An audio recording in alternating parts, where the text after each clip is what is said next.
Hey, good morning. How are you doing, Eddie? Good. It's my co-host. And this is the 5am Mester Scrum Show. I hope you're doing well. And it is 7:11 in the morning. We're doing a lot of 7:11 shows lately. This coronavirus catching up to me. I am Greg Mester, Scrum Master and Agile Coach. And this is our 307th episode. Just think about it. 60 days, we would have done a whole year. 2 more months. We've been doing every day for a year straight. I'm talking about Scrum and Agile here, right? Mm-hmm. And it is a weekend here. It's a holiday weekend, so we get Monday off. So today's Sunday. Tomorrow we get another day off. So it's kind of why everything's dragging a little bit extra. Because it's a holiday. It's been stressful a little bit. Mm-hmm. Yeah. Not for me. Not. Because I got a new watch. You got a new watch. You got a new watch today. Can you see it? You're showing her a new watch. You got a little high-tech watch, huh? Mm-hmm. There we go. But we're not here to talk about Eddie's watches. I can do that. You can do that. Spider-Man. We're here about talking about Scrum and Agile and how we can use it to get you home to family and friends and get work done sooner and quicker. So that, and I got a Brigida. Hi, Brigida. How are you doing? Good morning or good afternoon, depending where you're at in the world, right, Ed? They could be anywhere, right? Yeah. It could be nighttime. Could be nighttime, yeah. It could be like in the middle of the night. It could be in the middle of the night, right? So anyway, we don't want to take too long because it is a Sunday, and got someone who wanted to do an interview. So we're going to do an interview at 9 o'clock, 2 hours from now. And we're going to broadcast that and set that up on the show and do another interview in about 2 hours. And Two shows today. 2 shows today, you're right. And we'll share that on Friday like we did the other one about 9 o'clock. Subscribe if you want to see it. Oh, yeah, you have to subscribe. And you'll see it pop on like whatever you subscribed it on. Uh-huh. And then you can watch the show. Okay. Did you hear that? So if you subscribe, you hit the little bell, and then you'll get a little notice when we do the premiere, and it'll tell you like a half hour, an hour before the show, and then it's pretty neat because even though we record it, you can still comment as we go, and definitely we'll sit there and watch it with you and comment with anybody who comments during the live broadcast of the recorded show. You can just text him, and then you can see if you can do a broadcast. Okay. Yeah, that's right. You can text me if you want to go on a broadcast, right, Ed? Mm-hmm. And do an interview. We'll be making fun and interesting, and it should be good. So, okay. So what are our 2 topics for today? One about limited space and what do you do about it, right? Whether it be in the home, at the work, we talk about a time box at how so much work could be in our backlog. And then I did share the other day a class that Ken Blanchard did on LinkedIn. I thought it was a really good class about servant leadership. And it's fun watching people talk about this stuff that have nothing to do with Agile whatsoever. So the reason why I like to share that is I don't like to say, oh, it's just Agile and it's something new and nobody else does it. I'm like, no, people have been doing this stuff for a long time. They just put a shape and a face on it and formulated it up into a framework. That's what they did. See you, Ed. Bye, Eddie. So let's talk about the subjects. When I have a friend of mine, and he lived a lot, I guess most of his life, if he's not still living in a single bedroom apartment. And one thing he taught me about living in the apartment, right, is that he told me a story one time. Every time he gets a new piece of clothing, like for a holiday or a gift or new clothes for the change the seasons, he would take an old piece of clothing and replace it.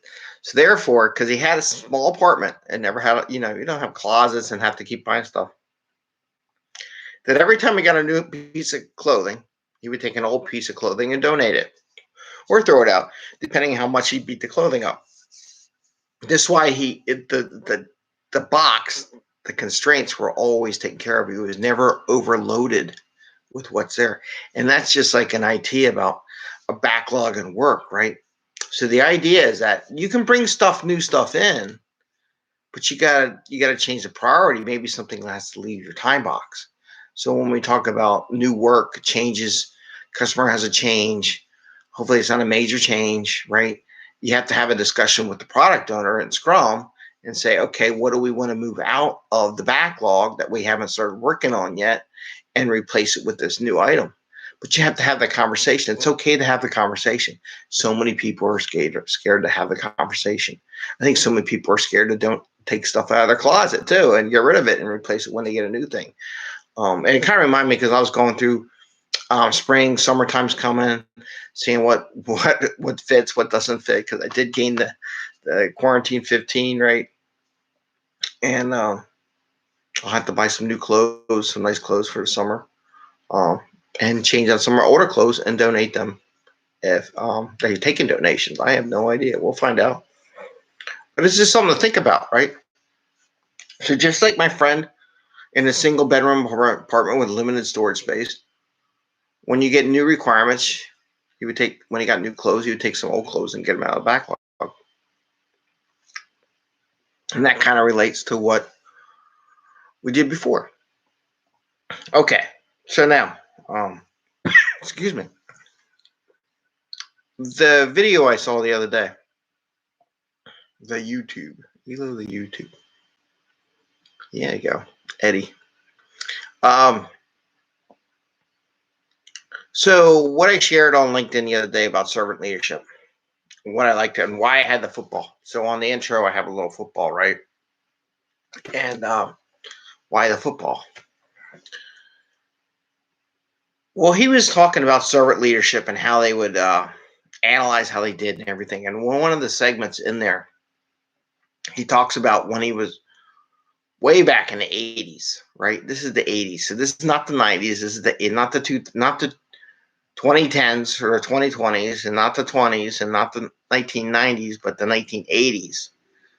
So that would be 40 years ago, 35 years ago plus, way before the Agile Manifesto was created, right? He was saying that he had a friend of his was the chaplain for the Chicago Bears when they were world champions. When Ken Singletary was there to give a reference if you want to try to look it up. And then there he said they had habits of a servant leader, and this guy was chaplain for the Bears. And he says that the team would do a discussion at the end of every week, every football game, and talk about it. They would do praisings about what they did well during the week, what they did well at the football game. So they would praise each other on the good things they did, like the good plays, the way they read the defense or offense, and they would praise each other and how they did it. Then they would also do what he called it a reflection. What do we wish we could do over again? So maybe that's a new change or a new way of asking the questions for the daily Scrum. So instead of always going, what did I do yesterday? What am I going to do today? What are my blockers? Maybe you change it up. Maybe you say, what did you do? How about this for a daily Scrum? You can also use in retrospect. I like this one. For the next daily Scrum you do, say, what did you do well yesterday? I like that. How about that? It's a new one. What did you do well yesterday? And what do you wish that you could do over from yesterday? Right?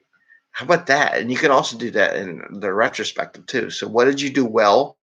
The praisings from the week or the sprint, and then reflections.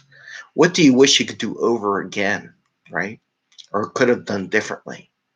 Those are interesting questions, just to change the questions up so it's not the same question every day, right? You ask the same question every day, you get boring, and it's melodrama, and you become robots. I think I saw that the other day, right? So I just want to say that's all I got today. And guess what? and we'll talk about other things. But it was a really good video. I encourage everybody to watch the servant leader video.